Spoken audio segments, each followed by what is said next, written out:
Welcome back to the infamous Smell TV. This is part two of one, so if you missed the first one, you might want to go check it out. Come tap in with this one later. The link is in the description. The purpose of this video is an educational documentary provided authoritative news reporting historical events in a journalistic context. Everything in this video has been taken from publicly available sources, and any footage used is covered under the doctrine of fair use. We have made an effort to ensure the accuracy of the sources, but I am not responsible for the content third parties publish. This video contains themes of violence, death, and gang activity. Every effort has been made to censor the video in accordance with YouTube's advertisers and community guidelines. Brick Baby is a rapper and a prominent member of the neighborhood Rolling 60 Crips.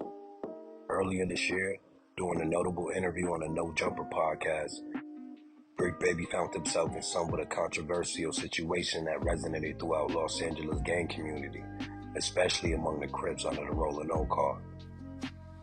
During the interview, guest host DW Flame, a Long Beach Crip associated with the Trey car, nonchalantly asked Brick Baby for a cigarette, referring to it as the nap. The low shit. Let me get a nap. Oh, let me get a nap. Oh, let me get a nap. Oh, excuse me. No, I put it in the nose. It's under the, The term nap is a derogatory slang used to insult all the Crips under the Rolling O car. Brick Baby's lack of immediate reaction to this disrespectful term during a live podcast led to significant backlash within the gang community. If you not feel no certain type of ways about it, don't say nothing, don't do nothing. The dead homies keep neighborhood out your chops, bro. If you from 40s, you would have a gang of issues right now. Dead homies and 6-0s need to put you off immediately. Real low. Don't say it. I shouldn't say it.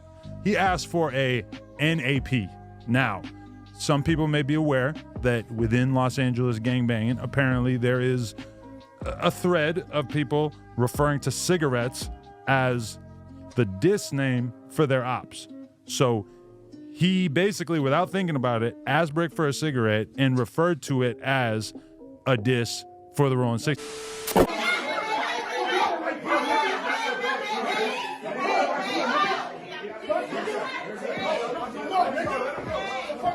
If he nice, grab me like nigga your daughter. If he nice, grab me like nigga your daughter here. Mouth, cause it all comes back to a nigga saying nap. A nigga saying nap. But this last event that happened when you was marked out, bro, you know what I'm saying? And for you to be saying 6-0 this, 6-0 that. Me and the homies would have crashed, nigga. On 6-0, nigga, I don't give a fuck about none of that, nigga. On the dead homies, on dead homie that, bro. And saying if somebody would have put their hands on you and things you would have done, cause you from neighborhood Crip, bro. Let's just move forward, bro. You know what I'm saying? Like, it's about time you just dropped your flag. Christopher Lovejoy first gained attention on social media as a manager of Crip Mac, through whom he achieved notoriety. Oh, hell no. You just spit my shit out your asshole. You fucking My bad, hood. My bad, hood. Bro, listen. You drink that? Oh, yeah, I drink that shit, nigga. I don't spit that shit out, man. That's my shit. He claims to be a Rolling 60 Crip, but there are discrepancies regarding his authenticity, and rumors suggest he might be an agent. Christopher, What's up, man? What's going on? this is Officer Johnson. I just wanted to let you know the fellas over at the station have a little something for you. Like, what you mean? We got a little gift for you. Why don't you come by? All right. Come by the station. All right, bet. All right. I'll be there. 10-4.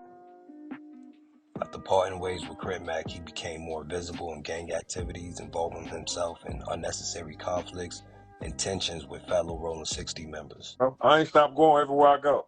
I just ain't seen him yet. I ain't stopped. 60, nigga, I ain't seen you in the hood, nigga. On 60 Crip, nigga, I ain't seen you in the hood since I've seen you, nigga. Let's keep it real. Okay, The last so time look. I seen you, let's keep it real. The last time I seen you in the hood, nigga, Boniac was on you, nigga. I'ma just keep it all the way stainless. I don't think so. You said somebody was on me. Last time I seen you in the hood, nigga, Boniac was on you. though. Did you formally join a gang at some point? Yeah, 2004, 2003. His self-proclaimed status as the face of the hood has brought negative attention to the Rolling 60s, as his behavior does not accurately represent the group. Out-of-town banging. Out-of-town banging has become widespread across America and beyond, driven by the influence of Los Angeles gang culture as depicted in movies like Colors, Menace to Society, and South Central, and many others. Ice Cube's song Summer Vacation from his album Death Certificate explains how gangs expanded their reach. The song narrates gang members traveling from Los Angeles to cities like St. Louis and Kansas City to spread their influence, exploring themes of gang culture, crime, and its impact on community. Rolling and controlling. Shout out to the Rolling 60s. Neighborhood, Rolling 60s. We actually came out here and tapped in with, you know, the origins of the Rolling 60s. I saw, you know, on your IG story, you were over there yesterday shooting a video. How was that, man? You know, I've seen all this shit on like YouTube and movies, but I ain't never been nowhere like that. Like LA, obviously, you know, the origins of a lot of gangs are here. You know what I'm saying? And did you always have like big homies that were out here, or like before? Nah, you know, I only knew the neighborhood niggas from East Coast. Right. You know, but more or less through this rapping, it tapped me in with. Well, really, let me be real. You gotta be tapped in with somebody if you East Coast Crippin', Jack in the West Coast. You feel me? As a member of any gang, it's important to know the history and background about the people in the cities they're planning to sanction.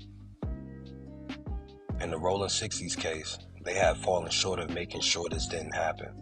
Quando Rondo is an American rapper from Savannah, Georgia, known for his melodic style and gritty lyrics. He is affiliated, or was, with the Rolling 60 neighborhood Crips. Listen, I say this all the time, cause I'm real heavy, like, on crippin', period. I'm gonna do that to the day I die. Sometimes I ask the Lord, when I be asking the Lord for forgiveness, first thing pop up in my head is, boy, I can't stop being no crip, though. Quando Rondo was thrust into a nightmare on a seemingly ordinary day in Los Angeles. While getting gas at the intersection of La Cienega and Beverly Boulevard, across the street from the Beverly Center, he and his close friend Lil Pab were ambushed by 3 men. Lil Pab was shot while pumping gas, and despite efforts to escape the scene, his injuries were too severe. The 23-year-old was rushed to a local hospital, but sadly he succumbed to his wounds and was pronounced dead shortly after arrival. The streets and this chaotic scene, the ending of a shooting that started in Beverly Grove. Sheriff's deputies pulling out a man who had been shot in an SUV. This man, a passenger in that car, frantic at the sight.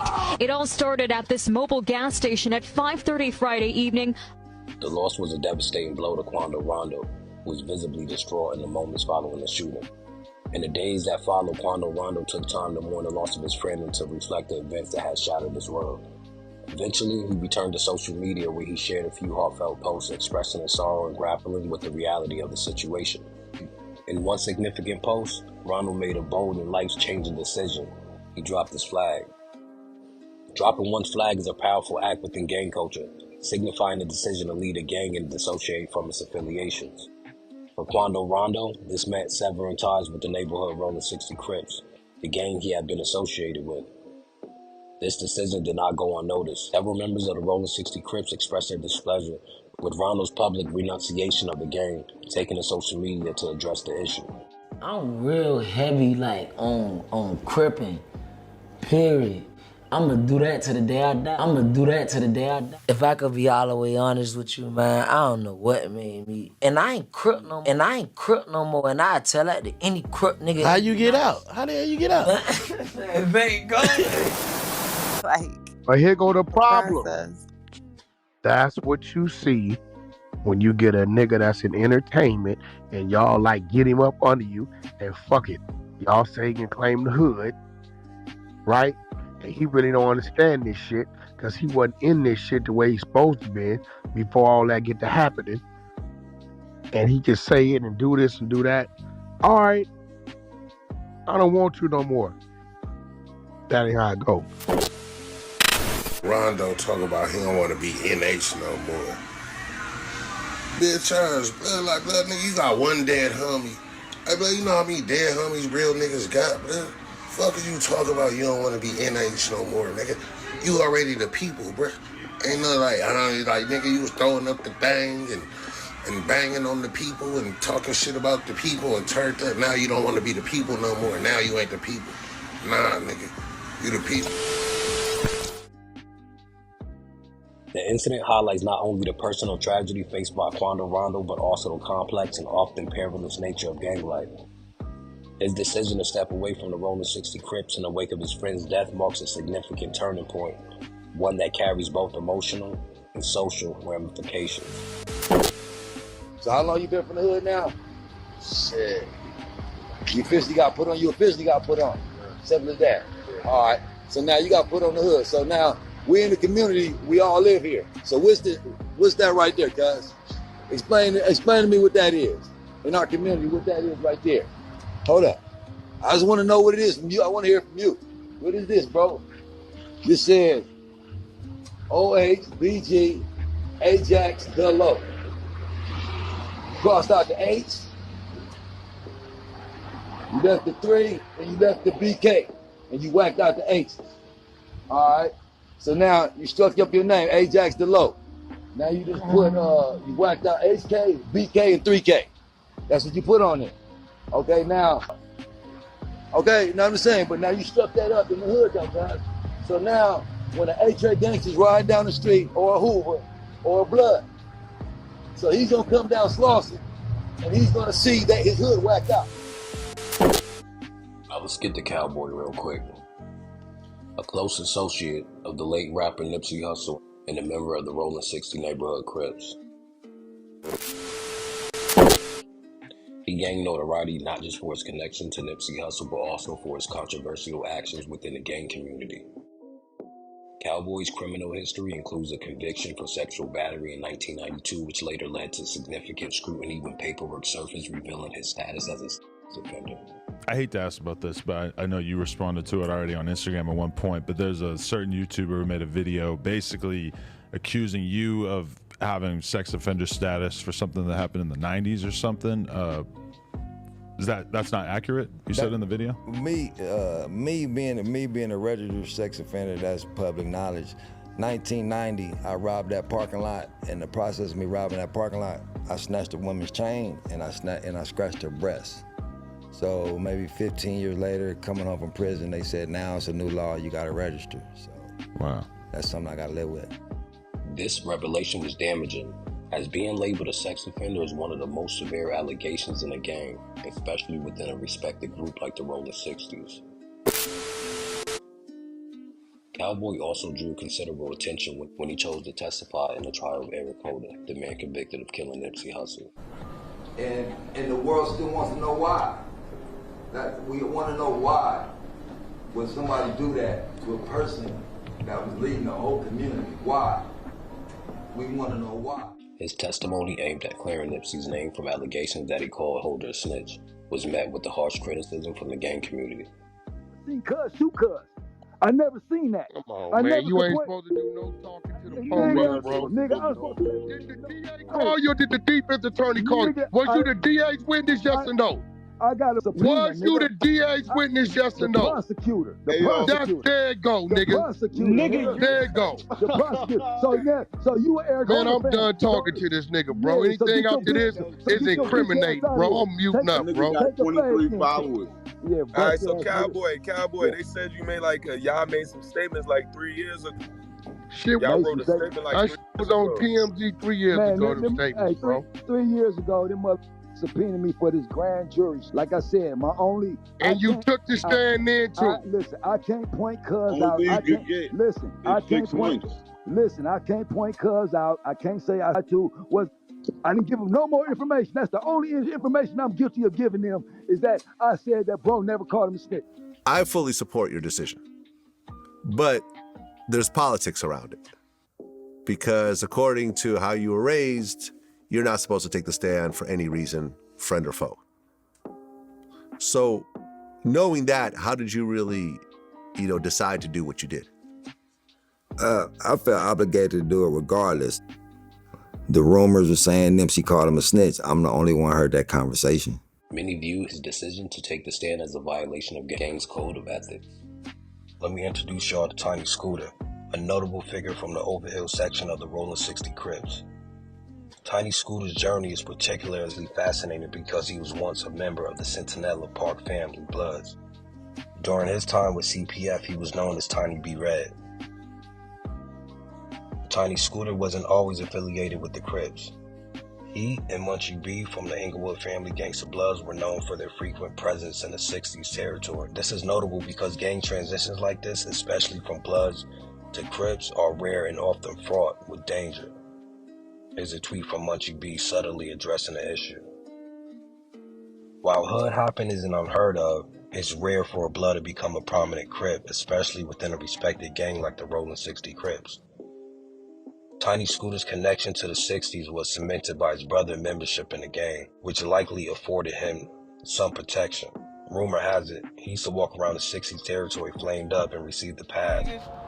I'm a set, cuz you look familiar as fuck, nigga. Rumor also has it that Tiny Scooter is currently serving an 80-year prison sentence for bank robberies. This part of his life remains largely underreported, adding to the mystery surrounding his story. Despite the lack of extensive details, his tale continues to resonate within the community. To give you a better understanding of the impact of Tiny Scooter's story, I'll share a snippet from a song written by a member of the Centinela Park family. The lyrics address the situation, providing a raw and personal perspective on the events we've discussed. With 100 in his tech, cause the beef poppin' between the rolling hundreds in this set. Talk your shit, smiling. Not to mention the 60s and that nigga Tiny Scooter. Well, let me give you his history. Used to be Tiny B Red from the Park Boy Infantry. Then he went across west, you a mystery. You don't hear me, just remember that love birthed you, fed you and birthed you, gave you training wheels through this gang line, wicked streets that you lurk through. You told me out your mouth, you still wish you was from this set. They don't show you no love, they don't show you respect.